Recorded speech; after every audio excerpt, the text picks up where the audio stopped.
Guntur Soekarnoputra dalam kampanye Partai Demokrasi Indonesia Perjuangan dengan semangat yang berapi-api menyampaikan agenda kemendesakan agar memenangkan Ganjar Pranowo dan Mahfud MD, supaya kalau kekuasaan dan hak prerogatif itu sudah dimiliki, maka yang lain gampang untuk diurus, termasuk Jokowi terserah mau diapa-apain. Nah, ini perlu tafsir mendalam dan tafsir yang serius ini saya kira, bukan partai politik. Teman-teman, kita review dalam satu buku ya sebelum kita bahas tentang soal itu, soal gampang-gampang dan terserah itu. Ada satu buku yang ditulis oleh David Epstein terkait dengan range ya. Ini buku bisa dibaca di Gramedia, hasil terjemahan. Mengapa menguasai beragam bidang bisa membuat kita unggul di dunia yang mengedepankan kekhususan bidang. Dan ada salah satu yang kemudian memantik gagasan atau isu yang menarik di halaman 264 ya, terkait dengan rata-rata pakar adalah peramal yang buruk ya.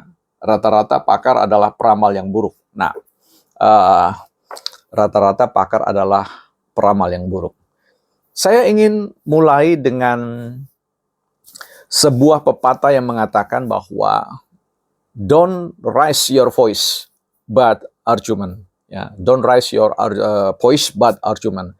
Jadi jangan tinggikan suaramu, jangan tinggikan emosimu, tetapi tinggikanlah pikiranmu, tinggikanlah gagasanmu dan ide-ide itu. Itu bagi kita semua ya.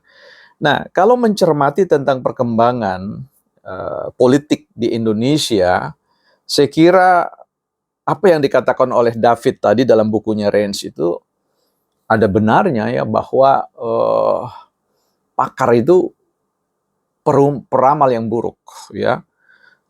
Tapi saya ingin membawa lebih spesifik supaya bisa mudah dimengerti bahwa pakar politik itu ya mengalami apa yang disebut dengan krisis ya.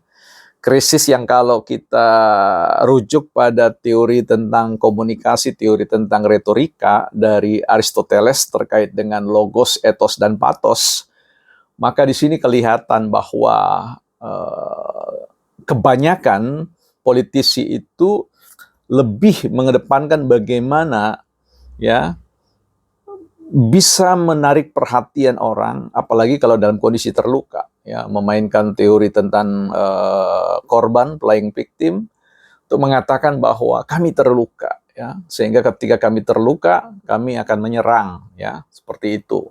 Sehingga nampak sekali bahwa dalam konteks kampanye-kampanye yang dilakukan, banyak sekali kita lihat jurkam-jurkam yang kemudian kehilangan sentuhan yang dalam ilmu retorika tadi, ya, kehilangan apa yang disebut dengan etos, logos, etos, dan pathos. Ya. Kalaupun masih tersisa, yang tersisa itu adalah pathosnya. Jadi bagaimana mengelola emosi-emosi orang, ya, supaya orang simpati dan sebagainya. Padahal kita tahu sendiri psikologi, ya, ilmu psikologi mengatakan bahwa kemarahan itu kontraproduktif dengan hasil. Ya.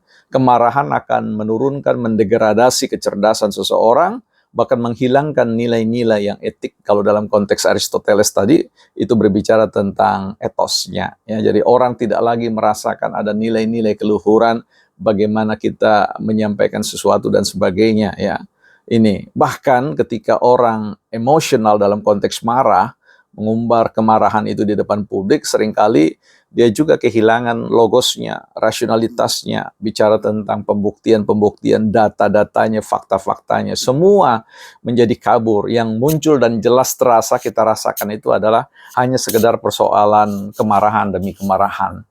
Nah, disinilah ya bahwa seringkali politisi kehilangan kejernihannya, politisi kehilangan kewarasannya di dalam konteks bagaimana menarasikan sesuatu di ruang publik.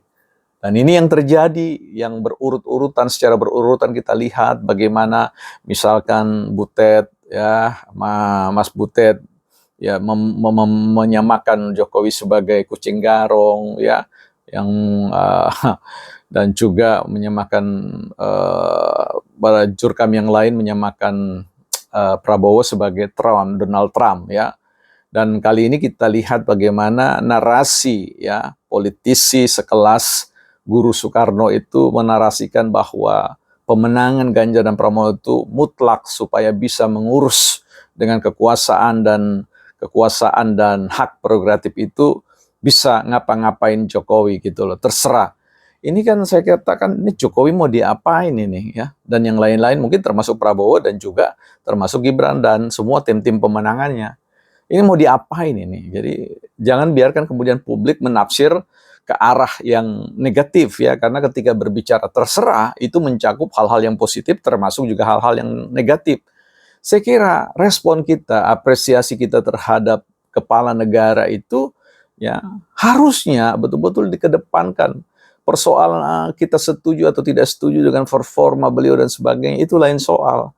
Tapi bagaimana secara terang-terangan untuk menarik keberpihakan halayak atau konstituen untuk kemudian memenangkan satu pasangan calon dan kemudian dengan kekuasaan yang dimiliki itu akan bisa menggunakan kekuasaan itu ya dengan mutlaknya untuk kemudian boleh memperlakukan warga negara atau bahkan orang sekelas Jokowi itu dengan kata terserah, itu saya kira mengandung resiko yang besar ya.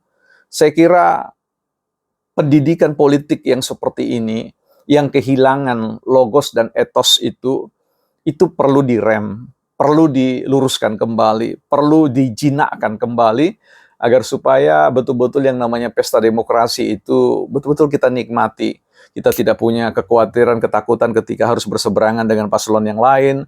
Kita bisa saling berdebat satu dengan yang lain tentang logos-logos itu atau data-data, bukti-bukti yang lain. Dan bagaimana kita juga kemudian bisa saling menunjukkan, mencerdaskan satu dengan yang lain. Sehingga apa yang terjadi di kontestasi di hulu itu kemudian akan berdampak positif di hilir dalam semua kebijakan-kebijakan yang diambil. Saya kira partai-partai perlu meregenerasi, mengkader juru kampanye yang memiliki 3 hal ini yang Aristoteles katakan, logos, etos, dan pathos, bukan partai politik.